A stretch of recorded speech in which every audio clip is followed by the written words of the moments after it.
Salve a tutti ragazzi e benvenuti in questo nuovo video. Io sono Axel e bentornati su 98 megapixel. Come potete vedere la mensola è tornata al suo posto, così come anche tutte le Mini 4D. Se non sapete di cosa sto parlando andatevi a recuperare il video scorso perché ne sono successe veramente di cose assurde. Ma oggi torniamo, come vi ho detto, a parlare di Mini 4D, delle novità per quanto riguarda quest'anno e anche l'anno prossimo, ma soprattutto di campionati Mini 4D. Via con la sigla! Mi piace un sacco questo nuovo inquadratore un po' dall'alto che mostra bene la postazione da lavoro, le mini qua sopra, il PC. Bello, interessante. Fatemi sapere qua sotto nei commenti se vi piace. E a proposito, sempre di cose che dovete fare voi per aiutare il canale 98 megapixel. Ricordati, se già non l'hai fatto, di iscriverti al canale, lasciare un bel like e commentare. In questo modo aiuti me e il mio canale con l'algoritmo di YouTube a fargli capire che quello che porto come contenuto piace e quindi farlo vedere sempre a nuove persone, anche perché così riesco a portarvi sempre contenuti nuovi in sostanza. Inoltre, qua sotto in descrizione c'è il link per il profilo Instagram e per il gruppo Telegram che ho aperto. Si sta parlando di Mini 4D un sacchissimo, ma anche di stampa 3D ultimamente, quindi bollono cose in pentola. Non mancate. Dunque, il video di oggi vuole essere una chiacchierata, molto amichevole secondo me, e che serve un po' per fare il punto della situazione, per aggiornarvi un po' sulle novità che stanno arrivando e per parlare di campionati. Partiamo dalla info più importante. Quest'anno, come gli anni scorsi, io correrò al campionato di Edo Model presso la Mini Arena qua a Bologna. È una gara al mese, vi lascio qua a video le date per ora, quelle che sono state fissate, poi seguite Edo Model sui vari social che vi aggiorna sulle nuove uscite. Se volete venire a correre con me mi trovate lì. Dunque, il campionato di quest'anno di Edo Model ha un po' di novità rispetto all'anno scorso. Restano le categorie storiche, quindi la GTLM e la Rally, sempre chiaramente su pista jump. Viene tolta la categoria track, ma si inserisce la open in modo stabile. Oltre a loro ci sarà come al solito la BMAX e la T-Mac. Visto che me l'avete chiesto, in quali categorie io parteciperò e con quali mini. A tal proposito, un piccolo annuncio: da quest'anno ho deciso di avere tutta la squadra, tutto il team corse blu. È da tanto, lo sapete che il mio colore preferito è blu, ce l'ho un po' sparso ovunque, negli straccetti, nelle carrozzerie, però non era proprio stabile in tutte le macchine. Da quest'anno ho deciso che tutte le mie macchine saranno blu, così mi impongo. Vabbè, a parte quello, partiamo dalle categorie. La prima categoria nella quale correrò quest'anno è la Open. Questo qua è il mio MSL ammortizzato, verde con carrozzeria chiaramente blu, mi piace un sacco questo scontro tra i due colori. È un telaio MSL, quindi motore centrale, L sta per light, quindi è quello alleggerito, al quale è stata fatta la modifica per renderlo ammortizzato sia davanti che dietro. Oltre a quello è stato rifatto il bumper anteriore e il posteriore.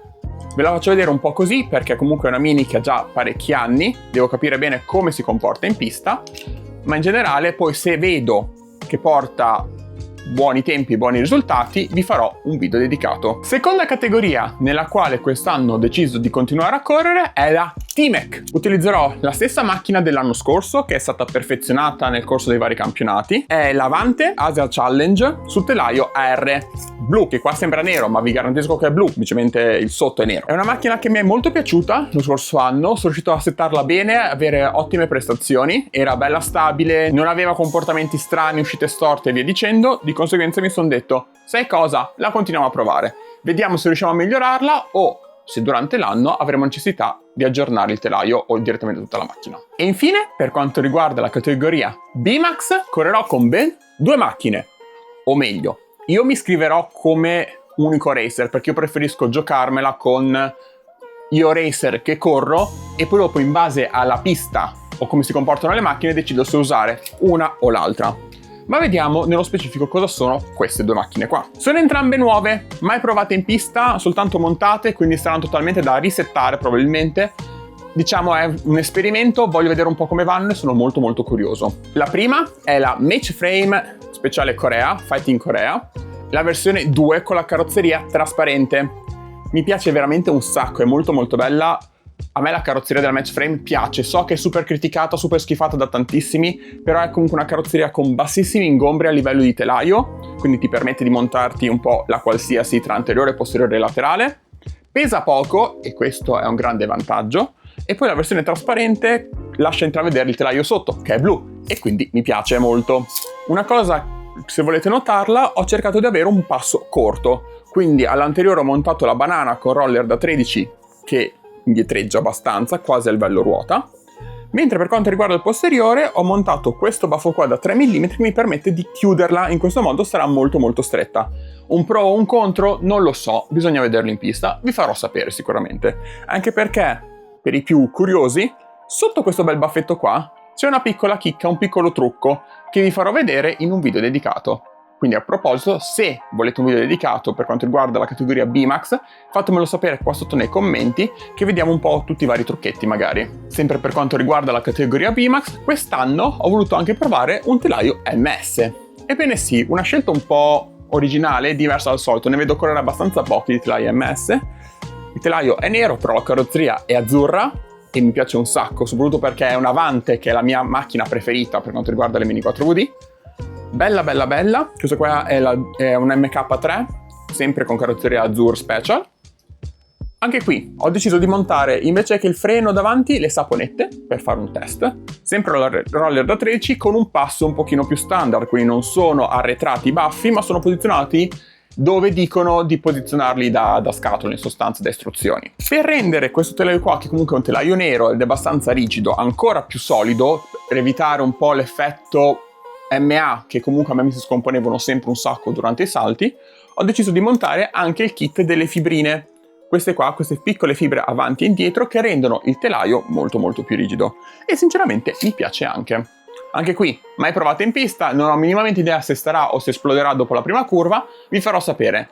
Di conseguenza, non vi perdete il video che uscirà lunedì prossimo, perché questa domenica c'è la prima gara di campionato dei due model. Io sarò presente e ovviamente sarò a filmare, con addirittura i punti doppi. Dopodiché mi farò la nottata, come mio solito, e lunedì, se ce la faccio, ma dovrei farcela, vi farò uscire direttamente il video della gara dove vedrete correre proprio queste macchine che vi ho appena mostrato. Questo video, oltre per parlarvi un po' del campionato che andrò a fare, voleva essere anche un video aggiornamento un po' sugli spoiler che ho fatto già sul gruppo Telegram, quindi chi mi segue nel gruppo Telegram già li sa, ma nel caso ve li dico anche a voi. Uscirà presto un video aggiornamento per quanto riguarda le batterie, infatti quello che ho fatto un po' di tempo fa, che vi lascio qua sopra, qua, dovrebbe uscire qui la scheda, è corretto, ma fino a un certo punto. È corretto usare l'NC 2500 Pro? Sì, ma con dei parametri diversi, per ottimizzarlo, mettiamola così. Inoltre, sempre in quel video, parleremo anche di questo bel giocattolino qua. Vediamo se qualcuno lo conosce, magari scrivetemelo qua sotto nei commenti. Oltre alle batterie, sono anche riuscito quest'estate a capirne un pochino di più per quanto riguarda i motori. Di conseguenza uscirà una piccola serie di video per quanto riguarda il rodaggio dei motori e capiamo anche quanti RPM hanno in un modo un pochino più originale e soprattutto economico. Questi video non riuscirò a farli uscire nell'immediato, sappiatelo, perché comunque sono una serie di progetti in ballo al momento che mi tengono leggermente molto impegnato, ma usciranno a breve. Di conseguenza il mio consiglio è di iscrivervi al canale così da non perderveli assolutamente. Detto questo video abbastanza breve voleva essere una sorta di mini aggiornamento per quanto riguarda il mondo delle Mini 4WD.